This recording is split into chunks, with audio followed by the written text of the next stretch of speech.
नमस्कार, मैं खुशी और आप देख रहे हैं एनसीआर हरियाणा। आइए नजर डालते हैं हरियाणा की बड़ी खबरों पर।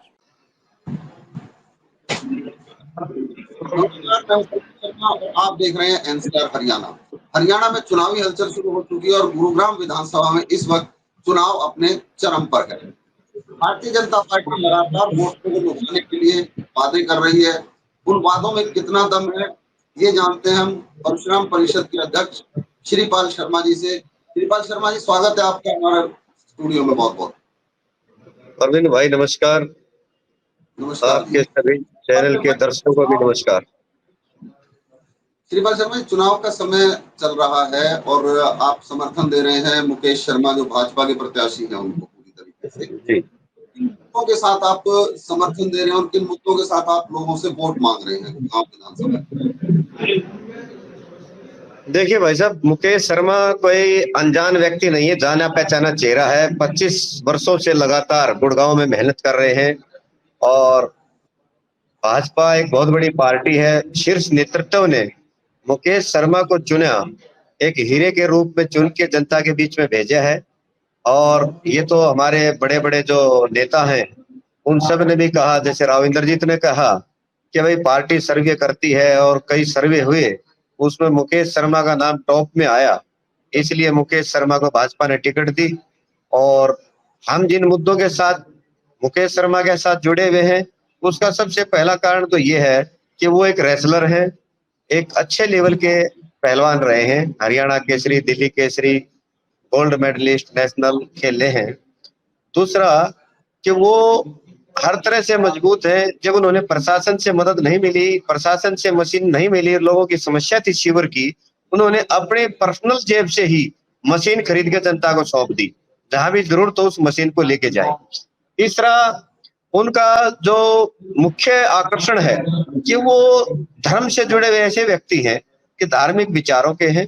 इस गुड़गांव के अंदर शायद किसी कॉलोनी सेक्टर की कोई गली ऐसी नहीं बची कि जहां मुकेश शर्मा ना पहुंचे हों। चाहे किसी का जन्मदिन हो, चाहे किसी की शादी हो, दुख में सुख में हर जगह मुकेश शर्मा शामिल रहते हैं। तो वो जाना पहचाना चेहरा, दुख सुख के साथी हैं।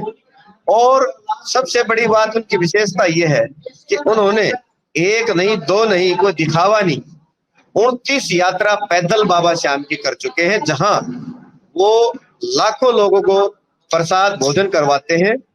और वहां भंडारा जो चलता है उसमें कोई ऐसा फर्क नहीं है, 36 बिरादरी के लिए है, सबकी सेवा बराबर है। चाहे किसी ठहराने की व्यवस्था हो, चाहे किसी खाने पीने की व्यवस्था हो, चाहे मंदिर में दर्शन कराने की व्यवस्था करनी हो, वो हर पल पर मुकेश शर्मा और उनकी टीम हर पल मौजूद रहती है और 24 घंटे चलता है 15 दिन तक। ये बहुत ही, मैं मतलब कितनी प्रशंसा करूं, काबिल तारीफ है कि इतनी बड़ी सेवा और इतना बड़ा पैसा लगाना। और सबसे मुख्य विशेष बात उनकी एक और है, वहां उनके उस भंडारे में, उनके उस कार्यक्रम में कोई भी दान पात्र नहीं रखा जाता। वो हाथ जोड़ के बोलते हैं कि इसको भाई साहब आप वापस रखो, आपने अगर देना है तो आप मंदिर में दे दो, आप हमारे दान पात्र, हमारे पास ऐसी कोई व्यवस्था नहीं है, हम तो बाबा श्याम ने जो दिया है उसी को लगा रहे हैं, आप जो है डायरेक्ट मंदिर में दे दें। अच्छा श्रीपाल जी, उसमें मुकेश शर्मा जी का मैं स्पीच सुन रहा था। मुकेश शर्मा जी ने जो 900 मीटर को लेके कहा है कि यहाँ से इसको हटवाने का प्रयास करेंगे और यहाँ पर एम्स बनाने की योजना है उनकी। इस तरह की और क्या योजना है आम जनता? देखिए, मुकेश शर्मा ने जिस नेता से भी मिले हैं वो हर नेता को बोलते हैं कि चाहे कोई मंत्री हो, सेंटर का मिनिस्टर हो, कि हमारे यहाँ जो 900 मीटर की समस्या है, जो लोग पीड़ित हैं उनके लिए इस समस्या को खत्म करो, इस डिपो को हटाओ और यहाँ पीजीआई लेके आओ। जब गुड़गांव, जब रेवाड़ी, झज्जर एम्स बन सकता है तो गुड़गांव में पीजीआई क्यों नहीं बन सकता, जहां लाखों लोग और पूरे देश के कोने कोने से आकर के रहते हैं। तो इसलिए यहाँ सख्त जरूरत है पीजीआई बनाने की। इसलिए उन्होंने हर मंच पे और हर नेता के सामने ये समस्या रखी है। इन समस्याओं को लेकर वो पहले भी राजनाथ सिंह से मिले, वहां भी दूसरे नेता किसी से मिले, राव इंद्रजीत से मिले, वहां भी सबके सामने इस समस्या को बड़े अच्छे ढंग से रखा है और आज भी हर मंच के ऊपर इस बात को उठाते हैं लगातार।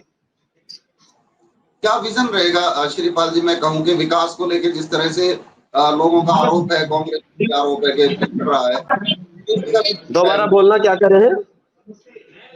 इस तरह से आप बता रहे थे कि नीतीश जी ने एक पर्सनल मशीन अपनी लगाई हुई है, तो विधायक का क्या प्रयास रहेगा कि इस समस्या को जल्दी कैसे खत्म करें?